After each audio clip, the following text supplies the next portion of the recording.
Okay, sa ating hulaan yan, gusto ko yung at least may nagchikang classmate kasi sa akin tungkol sa isang actress. Grabe ha, nilaglag naman ito sa isang project dahil sa saksakan raw ito ng kaartihan. O, sobra siyang maarte talaga. Alam mo, ang dami niyang demands, di ba? Inaalam pa kung saan ang shoot, kung maglalakad ba siya ng ng mahaba ang paglalakad, ayaw niya ng ganon. Maarte, kumbaga. Maarte talaga. Oh, Pati ang dressing room. Ano ba ang klase ng dressing room? At sinong makakasama ko? Hindi, kasi ganun. siya... Ayaw niya na may makasama. Hindi, kasi ito naman, solo naman niya Solo talaga. niya. Endorsement shoot ito. Malaking pera na napakawalan dahil sa kaartihan niya at nagalit ang direktor. Kumbaga, nandun na siya na mismo. 'Di ba? Ang bida doon sa endorsement na 'yon, kaya lang since nag-inarte, talagang inalam ang lahat-lahat ng detalye sa pag-shoot nung commercial ending. O sige, papalitan ka na lang namin. Pero nagsisisi siya, BFF pa. Oo, nagkasundo na nga. Yung presyo na nga, bonggang-bongga na. Talagang malaki. Kaya lang nga, ang dami niyang kaartihan. Tapos sabi niya, marami akong kasama. Ganun pa siya. Talagang maraming demands, di ba? Correct, ang daming demands niya. Kaya lugar na kumita na siya ng bonggang-bongga. Although, mapera din naman to. Pero ang laki ng binayad friendship, milyones talaga. At saka diba? ito pa, gusto niya, hindi siya magtagal sa shoot. Meron bang ganon?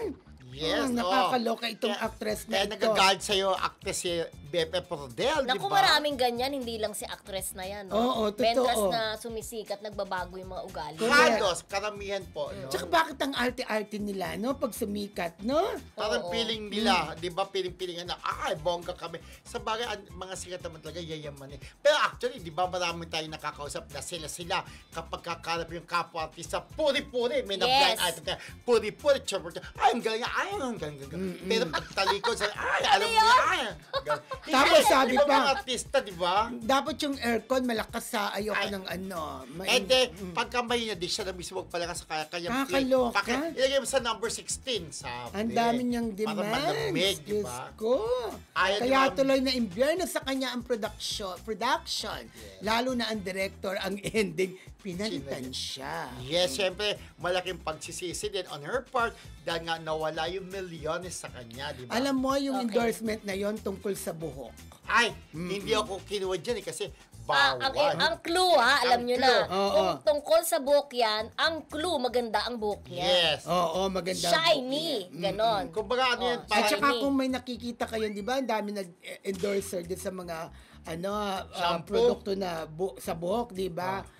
Yung isa doon, pinalitan lang siya, hindi siya ang original. So hindi siya original. hindi siya. But sabi nga, di ba, ang mahalaga yung penaltan, sasabihin niya sa sarili niya, kung malalaman niya, at least ako ang nagwagi, parang doon. Kahit second choice Kahit lang second siya. choice. Ako okay lang, kahit second choice, kung gano'n rin lang, sa'yo Pero hindi mapupunta ka- endorsement. pero Pwede hindi ko ko kukunin. Oo, Wala dalawa kang ng buhok, buhok. no? Yun nga lang. Oo. Hindi naman natin nilalahat. Yung mga artista kasi ngayon, masyado silang napapamper, no? Correct, oo. Hindi katulad dati. Ngayon Oo, talaga, oo. konting ang dami-daming kasama, dami-daming mga Entourage, alalay. oo. Yes, diba? kaya hula niya ni Kim Jin.